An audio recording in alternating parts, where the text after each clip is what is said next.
Praise the Lord. ஓசியா 5ஆம் அதிகாரம் 1 முதல் 15 வரையுள்ள வசனங்கள். ஆசாரியர்களே, இதை கேளுங்கள். இஸ்ரவேல் வம்சத்தாரே, கவனியுங்கள். ராஜாவின் வீட்டாரே, செவிக்கொடுங்கள். இந்த நியாய விசாரிப்பு உங்கள் மேல் செல்லும்.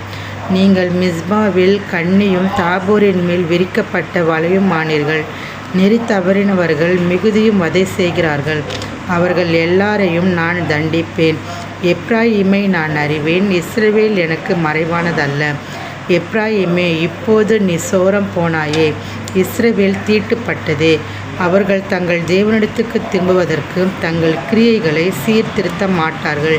வேசித்தன ஆவி அவர்கள் உள்ளத்தில் இருக்கிறது.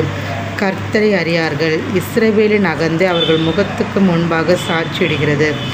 ஆகையால் இஸ்ரவேலும் எப்ராயிமும் தங்கள் அக்கிரமத்தினால் இடருண்டு விழுவார்கள். அவர்களுடைய யூதாவும் இடருண்டு விழுவான். அவர்கள் கர்த்தரை தேடும்படி தங்கள் ஆடுகளோடும் தங்கள் மாடுகளோடும் போவார்கள். அவரை காண மாட்டார்கள். அவர் அவர்களை விட்டு விலகினார்.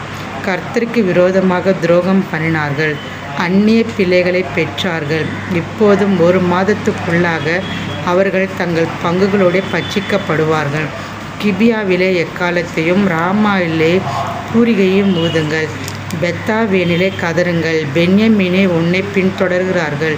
தண்டிப்பின் நாளிலே எப்ராயிம் பாழாவான். நிச்சயமாய் வரப்போகிறது. இஸ்ரவேலின் கோத்திரங்களுக்குள்ளே அறிவிக்கிறேன். யூதாவின் பிரபுக்கள் எல்லைகளை ஒதுக்குகிறவர்களுக்கு ஒப்பானார்கள்.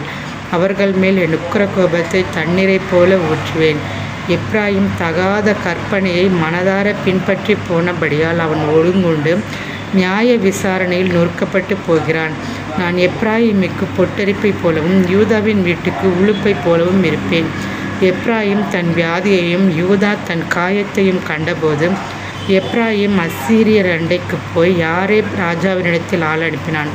ஆனாலும் உங்களை குணமாக்கவும் உங்களில் இருக்கிற காயத்தை ஆற்றவும் அவனால் கூடாமற் போயிற்று. நான் எப்ராயிமுக்கு சிங்கம் போலவும் யூதாவின் வம்சத்தாருக்கு பாலசிங்கம் போலவும் இருப்பேன். நானே பீறி விட்டு போய்விடுவேன். தப்பிவிப்பார் இல்லாமல் எடுத்துக்கொண்டு போவேன். அவர்கள் தங்கள் குற்றங்களை உணர்ந்து என் முகத்தை தேடும் மட்டும் நான் என் ஸ்தானத்துக்கு திரும்பி போய்விடுவேன். தங்கள் ஆபத்தில் என்னை கருத்தாய் தேடுவார்கள். ஆமேன்.